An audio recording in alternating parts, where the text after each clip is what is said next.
Hello guys. अभी हम लोग इकोनॉमी सर्वे आर्थिक सर्वेक्षण को डिस्कस करने वाले हैं और इसमें हम लोग ए टू जेड जितने सारे फैक्ट्स इसमें होते हैं, फॉर एग्जांपल इकोनॉमी सर्वे होता क्या है, इसके मुख्य बिंदु क्या है और ये ज़रूरी क्यों है इसको समझना, ये सारे फैक्ट हम लोग इसमें अभी इस वीडियो में हम लोग डिस्कस करेंगे। तो चलिए पहले हम लोग शुरू करते हैं कि इकोनॉमी सर्वे की शुरुआत कब हुई। इकोनॉमिक सर्वे की शुरुआत सबसे पहली बार 1950 से 51 इट मीन्स 1950 से 51 में हुई। पहली बार इसे उसी टाइम पे प्रस्तुत किया गया था इकोनॉमी सर्वे को। और इकोनॉमी सर्वे 1964 से पहले यूनियन बजट के साथ में ही आता था। 1964 से ये इकोनॉमिक सर्वे अलग और यूनियन बजट अलग, ये दोनों प्रस्तुत होने लगे। अब हम लोग देखते हैं कि इकोनॉमी सर्वे क्यों प्रस्तुत किया जाता है और ये किसके अध्यक्षता में बनाया जाता है या इसे किसे कौन प्रस्तुत करते हैं। तो इकोनॉमी सर्वे एक ऐसा सर्वे होता है जो पिछले वर्ष में हमारी सरकार ने क्या क्या किया, जो बजट पेश हुआ तो उसमें जिस सारे सेक्टर में जितना वो अमाउंट जितना भी अमाउंट डाला गया उसमें इम्प्रूवमेंट हुआ या नहीं, ये सारे देखने के लिए हम लोग इकोनॉमी सर्वे प्रस्तुत किया जाता है। ये केंद्रीय बजट प्रस्तुत होने से एक दिन पहले इकोनॉमी सर्वे को प्रस्तुत किया जाता है। अब आप लोग सोच रहे होंगे इकोनॉमी सर्वे बनाता कौन है, इसकी अध्यक्षता कौन करता है। तो ये मुख्य आर्थिक सलाहकार की अध्यक्षता में ये सर्वे बनाया जाता है और इसे प्रस्तुत करती है वित्त मंत्री, जो अभी प्रेजेंट टाइम में है निर्मला सीतारमण, और मुख्य आर्थिक सलाहकार है डॉक्टर कृष्णमूर्ति सुब्रमण्यम जी। अब हम लोग शुरू करते हैं मुख्य बिंदु। अभी आर्थिक सर्वेक्षण जो इकोनॉमी सर्वे है, इसके मुख्य बिंदु क्या क्या रहे हैं इसके बारे में अभी हम लोग डिस्कस करते हैं। तो अभी आप लोग सब जानते ही होंगे कि कुछ साल से ये 2 खंडों में इसको प्रस्तुत किया जाता है। इकोनॉमी सर्वे को 2 खंडों में प्रस्तुत किया जाता है और इसमें एक और चीज़ बोली गई है, अभी कोविड की वजह से ये जो इकोनॉमी सर्वे है वो पूरी तरीके से कोरोना योद्धाओं को समर्पित किया गया है।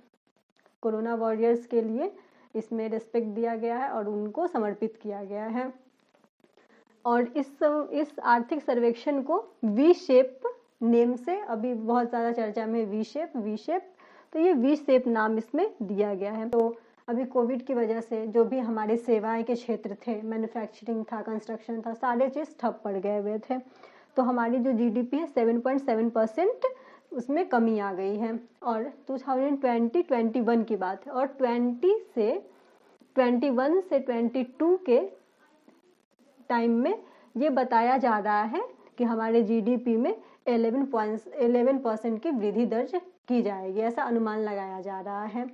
तो ये अचानक से कोरोना की वजह से हमारी जो जीडीपी है वो अचानक से नीचे आ गई और फिर ऐसा अनुमान लगाया जा रहा है जो ये ऐसे बढ़ करके 11% पे चली जाएगी, इसीलिए इसको वी शेप्ड नेम दिया गया है। और ये भी हम लोग देखते हैं कि अभी बहुत सारे क्षेत्र हैं, उसमें कुछ इसमें बताया गया है कि किसमें कितने % की कमी हुई है। तो हम लोगों ने तो जीडीपी के क्षेत्र में देख लिया कि 7.7% की कमी हुई है। अब अनुमान लगाया जा रहा है 11% की वृद्धि होने का अनुमान है। अब हम लोग देखें तो उद्योग के क्षेत्र में 9.6% की कमी आई है और सेवा के क्षेत्र में 8.8% की कमी दर्ज की गई है।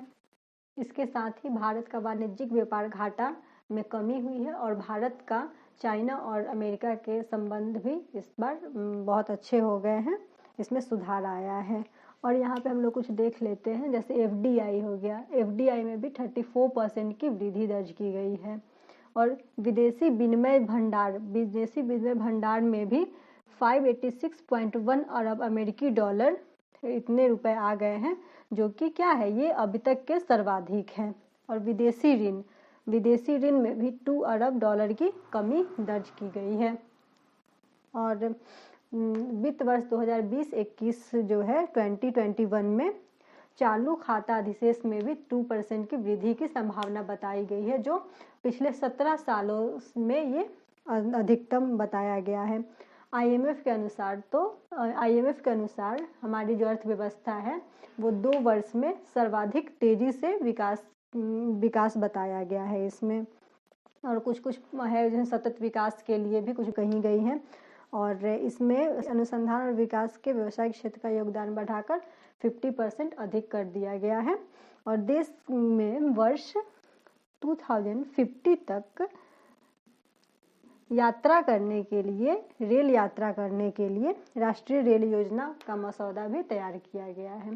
तो यही हम लोग देख लिए भी जितने सारे इम्पोर्टेंट फैक्ट्स थे जो हम लोग एग्जामिनेशन पॉइंट ऑफ व्यू से इम्पोर्टेंट थे, अभी ये हम लोगों ने ये देखा। आप लोग भी चाहे तो इसका नोट्स बना सकते हैं। तो यही था हमारा आर्थिक सर्वेक्षण, इकोनॉमिक सर्वे 2020 से 21 का। ठीक है, फिर धन्यवाद।